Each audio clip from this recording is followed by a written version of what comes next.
Hello everyone and welcome to my channel for the watch. Please be sure to subscribe if you like the vibe and hit that notification bell so you know when I upload more videos like this one. Today, guys, we are going over House of the Dragon Season 1, Episodes 2 and 3 because when I was on vacation, I wasn't able to do any of them. So yes, they are late, but they are here. Okay, guys. First, I want to start off with talking about the fact that I am so happy that they decided to keep the theme song from Game of Thrones. So it's awesome to just hear that sound again because it's one of my favorite theme songs. I love it so much. Even though it's very long, I sit through it and I don't care. Okay, another thing is you see just all this blood going through, and I'm not even sure where the blood is flowing through, right? It looks like the Red Keep, it looks like this, it looks like that. I don't even know. Like when it comes to the Game of Thrones opening credits and everything, you can see everywhere they're going to be, right? Whether it's King's Landing, Pentos, the Wall, somewhere in the north. That's the thing that I love about that. But with this one, I don't really understand what the heck is going on, but I do see the blood flowing through, okay? And for me, that signifies, all right, it's going down, a lot of bloodshed, and the lines are going to be destroyed. All right, so Season 1, Episode 2, let's get into it. The Rogue Prince. The episode starts off with them showing us that the crab feeder continues to wreak havoc and he's not letting up, guys. Then we get to a small council meeting where we find out that a member of the King's Guard has died. So now he must be replaced so they can keep the order of things, right? Which is to have 7 members. So we'll have to get to that a little later. So now, in comes Lord Corlys, and he's pretty pissed off, guys, because he's been asking the king to help him handle the situation with the crab feeder. But his concerns are not being taken seriously. More than anything, Lord Corlys is upset that some of his ships and men have been lost due to these shenanigans, and he wants to know what the king intends to do about it. But of course, Viserys hardly has anything to say because, let's face it, Otto is really the king, okay? So Otto tells Lord Corlys that he will be compensated for his losses, like his ships, and compensation will also go to the men's families as well, right? But Corlys doesn't want compensation. He wants to seize the stepstones and burn out the crab feeder. But Viserys says he doesn't want to start a war with the free cities, and the rest of the small council agrees. So Corlys says, what reason does the crab feeder have to fear us? The king's brother does what he wants without punishment. For example, he seized Dragonstone with an army of his own with no protests from the crown. So Viserys tells Corlys that he has acted and has sent out envoys to Pentos and Volantis, right? So all along, Rhaenyra is listening and she speaks up and she tells her father that he has dragon riders and he should send them. And herself was included in this. So she said, us. So the council is looking at Rhaenyra like, girl, who told you to speak, So Viserys says, it's not that simple, Rhaenyra. And Rhaenyra says, it will be a show of force. And she ain't lying, okay? And I do want to mention that when she talks like this, guys, she reminds me of her auntie Visenya, okay? Visenya was the older sister wife of Aegon the Conqueror, and she didn't take no mess, and she had a mind for war, all right? And she used her dragon to her advantage. She was playing no games. Like, we have dragons, we're using them. And that's what Rhaenyra is trying to do here. She's like, hello, what do you think we have dragons for? To rain fire and blood when things get out of hand. But anyway, Corlys was throwing a little shade and was like, well, at least the princess has a plan. But Viserys dismisses Rhaenyra and tells her that she can go with the Lord Commander to choose a new King's Guard. He also tells her that this knight will protect her as well. So Rhaenyra goes and she eventually chooses Sir Criston Cole since he's the only one who's known true combat and hasn't just been fighting for play at tourneys. So even though Otto tries to sway her decision by telling her not to be too hasty, Rhaenyra sticks with her decision because unlike her father, she actually has a backbone. And anyway, all Otto was concerned about was allies, but Rhaenyra tells him that her father should be defended by a man who knows real combat. So let's get ready to sum up a few quick points about this episode so we can move to episode number 3. So we see that Alicent is still spending time with the king, and he tells her that he's concerned about Rhaenyra because she's hardly talked to him since her mother died. I also forgot to mention that 6 months has passed since then, guys, okay? So Alicent tells the king that it's going to take some time before Rhaenyra comes around. But when she goes to talk to Rhaenyra, Rhaenyra tells her that she only wants her father to look at her as more than his little girl. All right.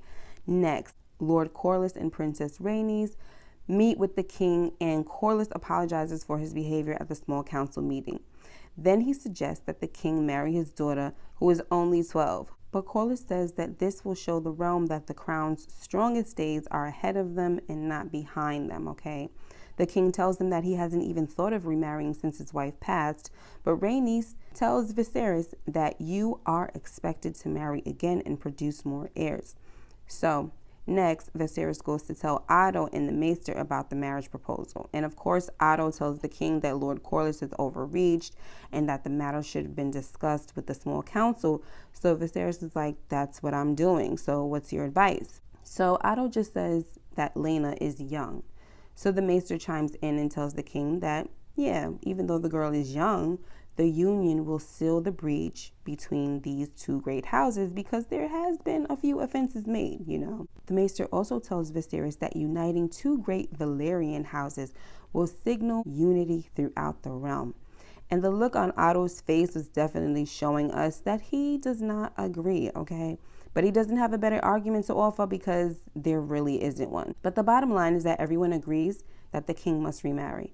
And even though he understands his duty, he's concerned with how Rhaenyra would feel about it.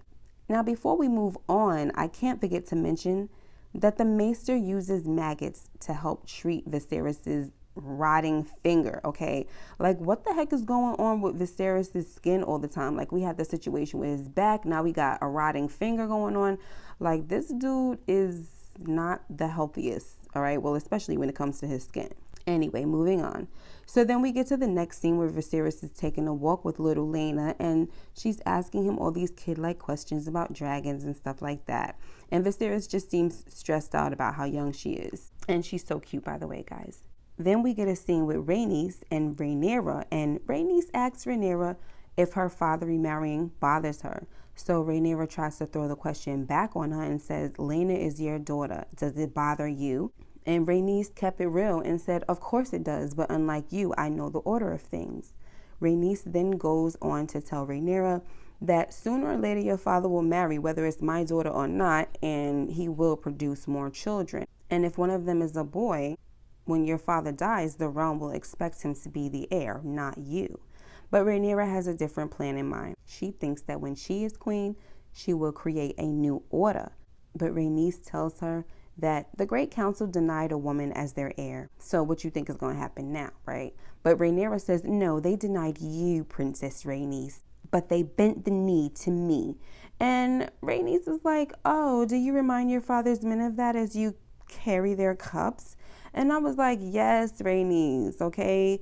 Let her know. Because even though I love Rhaenyra, Rhaenyra was being a bit too shady for me, okay? All Rhaenys was trying to do is offer Rhaenyra some wise counsel. So there was no need for her to be acting all stink and stuff, okay? But anyway, Rhaenys was like, listen, sweetheart, I'm going to tell you a hard truth that no one else has the freaking guts or heart to tell you. Men would sooner put the realm to the torch before they see a woman on the Iron Throne, okay? They will burn this city to the ground.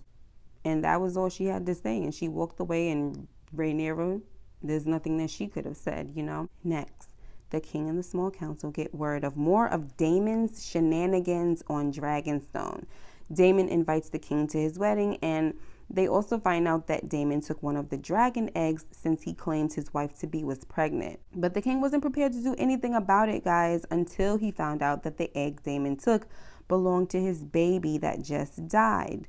So now Otto takes some men, and they go meet with Daemon on Dragonstone. But Daemon can't stand Otto and vice versa, so this meeting was not going to end well if Rhaenyra didn't show up with her dragon and have a civilized talk with her uncle. So once Rhaenyra showed up, she told Daemon that her father chose her as his heir. I am the Princess of Dragonstone, so you're living in my castle, uncle. Like, what is going on? And Daemon was like, well, you know, when you come of age, right now you're too young, so I'm holding things down for you or whatever. You know, but she also tells him that you're doing all of this, right? And you figured that you needed to steal my brother's egg, you know? And he says, well, I'm going to have a child someday. And I want to keep with tradition, which is to put an egg in the crib with the baby, you know, just like you had. Okay, but long story short, guys, Rhaenyra tells her uncle that if you want to kill me, go ahead, all right, do it. So, of course, Daemon was not about to kill his niece. Like, he loves her. You know, we already saw that they have a special bond. So he walks away from Rhaenyra and throws her back the egg. Come to find out, he was lying about the whole pregnancy thing. Wasn't about to have a baby at all. So he is just creating drama for no reason, yo. This guy is really crazy. Next, Viserys is pissed with Rhaenyra for leaving the castle without permission. But he simmers down eventually because she tells him that she retrieved the egg without bloodshed. This is something that she wasn't sure that Otto was going to be capable of doing, okay? And this makes him smile a little bit because he is reminded of how much she reminds him of her mother. All right, so anyway, guys, the subject of marriage comes up, and Rhaenyra tells her father that it's his duty to the realm to take a new wife, and that her mother would have understood this just like she understands. So in saying all of this, Rhaenyra gives her father her blessing, right, to remarry. But what she wasn't prepared for was for him to say that he was going to marry her best friend, Alicent. Like, I gave you permission to marry, but that did not mean my best friend. Like, what the heck is going on up in here? You know, I'm pretty sure she thought that he was going to marry Laena.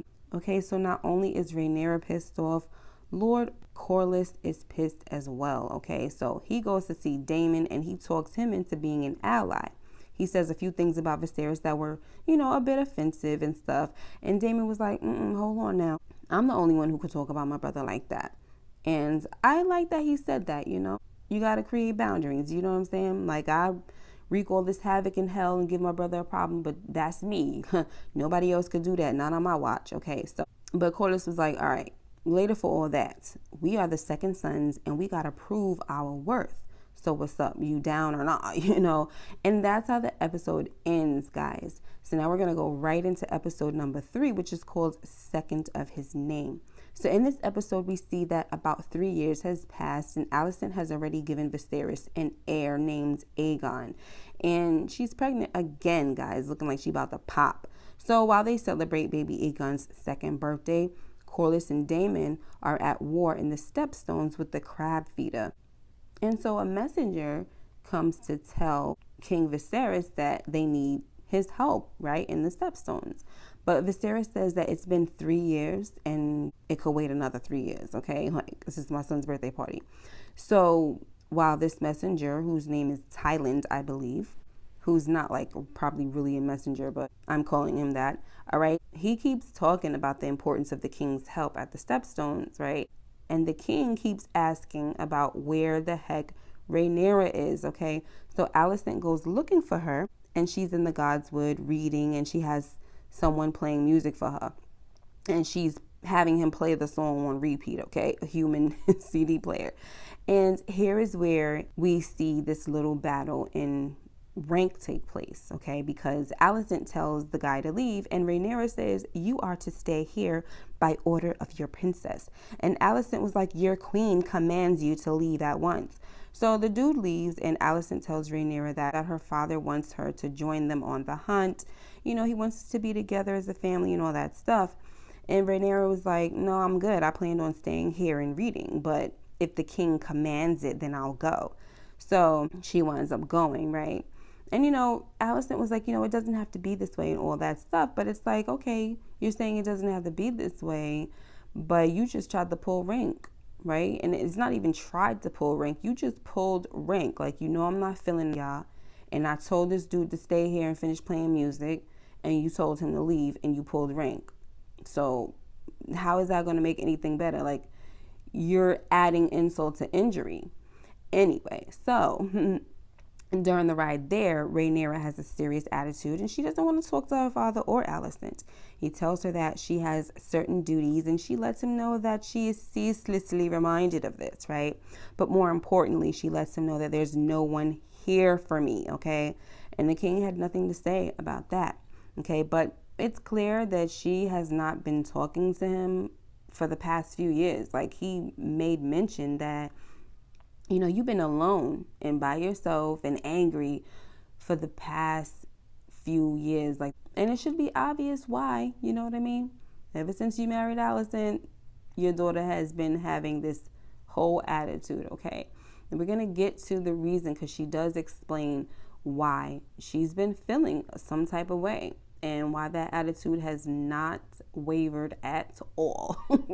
Okay, so to make matters worse, guys, Lord Jason Lannister decides to make a proposal of marriage to Rhaenyra, and she gets pissed about it and goes to confront her father about it.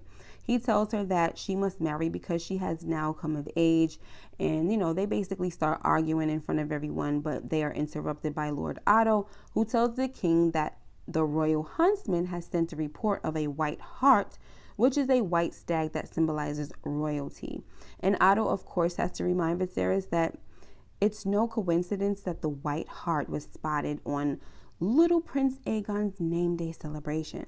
So this makes King Viserys think that he may have made a mistake in naming Rhaenyra his heir because the white hart has been spotted.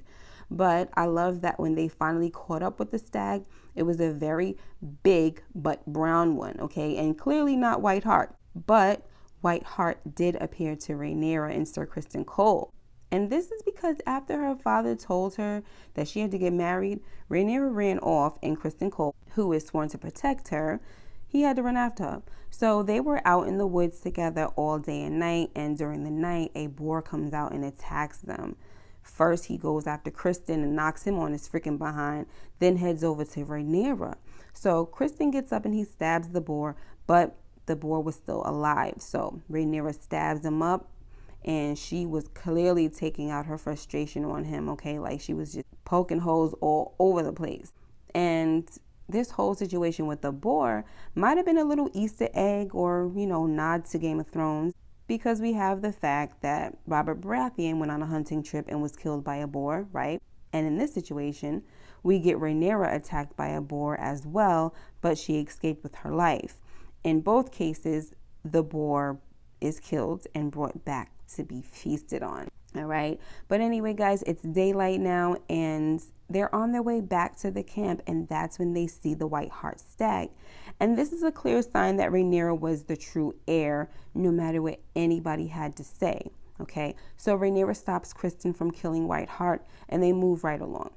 And I love how Rhaenyra comes back to the camp covered in blood with the dead boar being pulled behind her. Like, it definitely earned her some respect among some of the men that she walked past, because they was looking at her like she is no ordinary princess, honey. She is gangster. She ain't about to just sit around and, you know, chop it up with the rest of these hens. She's out here, okay? So I also have to mention that throughout this episode, the men of the realm just kept bothering Viserys about who Rhaenyra should marry and what he should do and blah, blah, blah, right? Lord Otto even suggested that Rhaenyra should marry her little brother, which was very ridiculous. You know, even though the Targaryens were into incest, Rhaenyra would have to wait a long time before Prince Aegon was old enough to get married. And by that time, who knows what Lord Otto would have planned? You know, he probably would have planned Rhaenyra to be killed by then. Okay. But anyway, you know, Viserys, he was really annoyed by this. Like, can we stop talking about all this effing politicking? Like, I came here to enjoy myself on a hunt. Like, I'm celebrating. Like, leave me alone. Anyway, guys, so after Lord Strong, who always seems to have good advice for the king, after he tells Viserys that he thinks Rhaenyra should marry Laenor Velaryon for the exact same reasons he told the king that he should marry Laena, Viserys, he doesn't say anything, you know, because at this point the king is so tired of talking about politics, like I said. Okay, so we're going to move around a little bit, and we're going to talk about the messenger that Viserys sent to Daemon and Corlys, okay? Okay, this message let them know that the king is sending some help. This all came about because Corlys's brother Vaemon sent a letter asking for aid, okay, because they were losing in the Stepstones. Queen Alicent sees the letter, and she tells Viserys that he should act, you know, go help. Be a caring brother, you know. But Viserys is like, why should I help two malcontents who started a war all because they were unhappy with the way I run things? So Alicent talks him into it by posing a simple question, which she said, is it better for the realm if the crab feeder thrives, or is vanquished, okay? And that's when Viserys sends the messenger, all right? And unfortunately, Daemon decides to beat the crap out of the messenger, and the men had to pull him off the guy before he killed him, which was so ridiculous, okay? Now, instead of accepting his brother's help, he goes to confront the crab feeder, but instead he's waving the white flag, you know, and of course this was all a ploy. And as soon as one of the crab feeder's men got close to Daemon, he killed him, okay? Then he started taking out a whole bunch of men all by himself, okay? So the crab feeder, he keeps looking in the sky as if he's waiting for Caraxes to appear, but there's no sign of him. So Daemon continues to fight. You know, they got arrows flying down on him and everything, gets shot a few times, but he keeps on going, right? But it's starting to look bad for him, okay? And the men are closing in on him. But then Corlys and the rest of his men come to the rescue. And then we get Laenor coming through with his dragon, and he's just lighting it up, okay?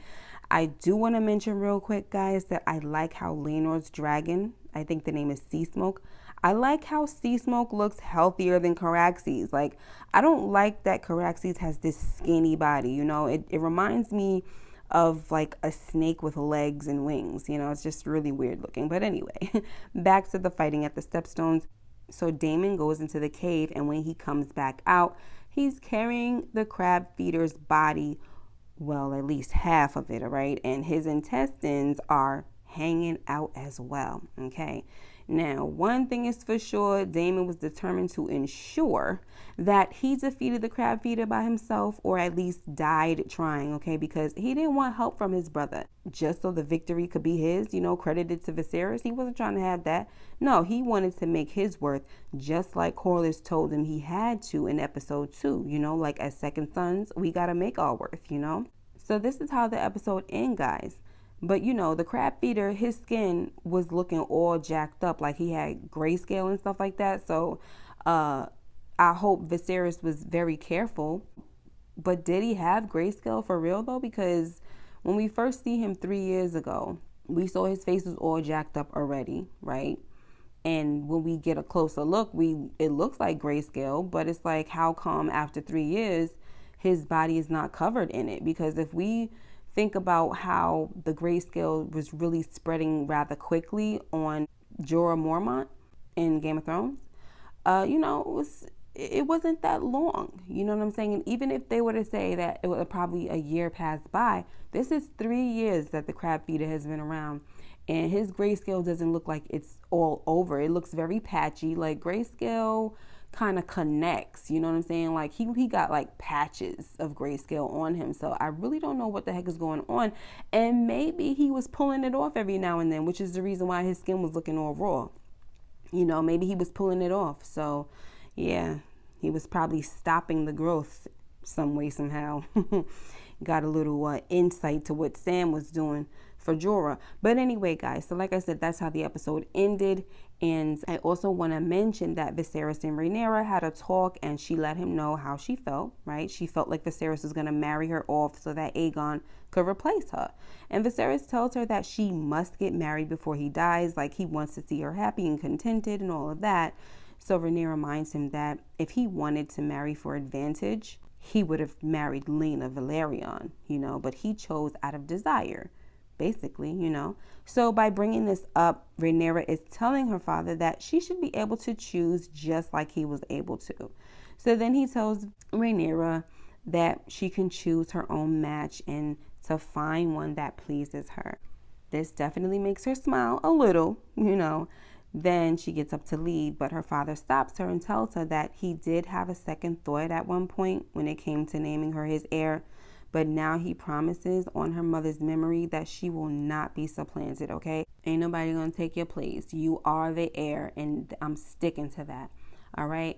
But anyway, guys, that's the video for today. I hope you guys enjoyed it. Make sure you like, comment, and subscribe if you haven't already, and hit that notification bell so you know when I upload more videos like this one.